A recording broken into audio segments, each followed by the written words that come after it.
You are not your struggles. Stop letting pain define you.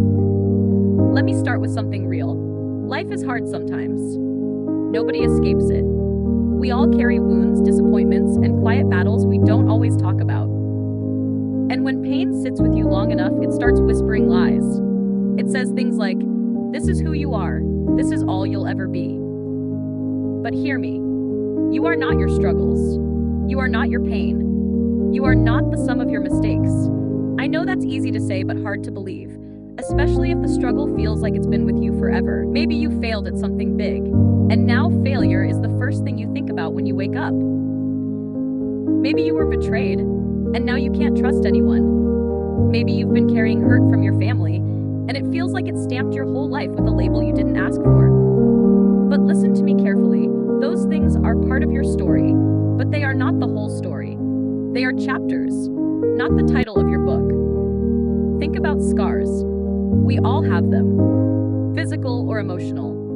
Scars don't disappear, but they also don't bleed anymore. They remind you of what you survived. They show that you went through something and made it to the other side. That's how you need to see your struggles, not as a name tag, but as proof you're still standing. The Bible says in Isaiah 40:43-19, "Forget the former things, do not dwell on the past. See, I am doing a new thing." That's a promise. It means the past can't hold you unless you keep holding on to it. But I know the question you're asking. How do I actually let go? How do I stop letting my pain define me when it feels so close, so fresh, so heavy? The truth is, letting go isn't about forgetting overnight. It's about small choices, quiet choices, everyday choices. Healing doesn't usually come with fireworks or some big dramatic turnaround. It comes when you wake up and say, "I'm not going to let yesterday's voice run today's life." Let me give you some examples. Maybe you've been rejected over and over again. Every no made you feel smaller. The easy thing to do is stop trying, to let rejection define you. But healing sounds like this. I'll try again, even if I hear no one more time, because one yes can change everything. That's a small choice, but it's powerful. Or maybe you've been betrayed. That pain cuts deep because it feels personal, like it says something about your worth. Betrayal wants to tell you, you're not lovable, you're not safe. But the truth is, their actions spoke about them, not you. Healing here is choosing to believe, I can still love, I can still trust, carefully, wisely, but without letting one person's wrong cancel my future.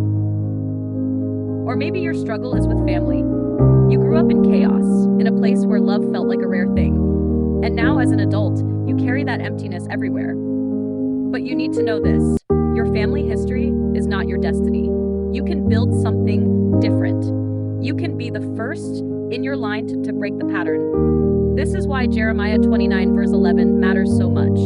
It says, "For I know the plans I have for you, declares the Lord, plans to prosper you and not to harm you, plans to give you hope and a future." A future. Think about that.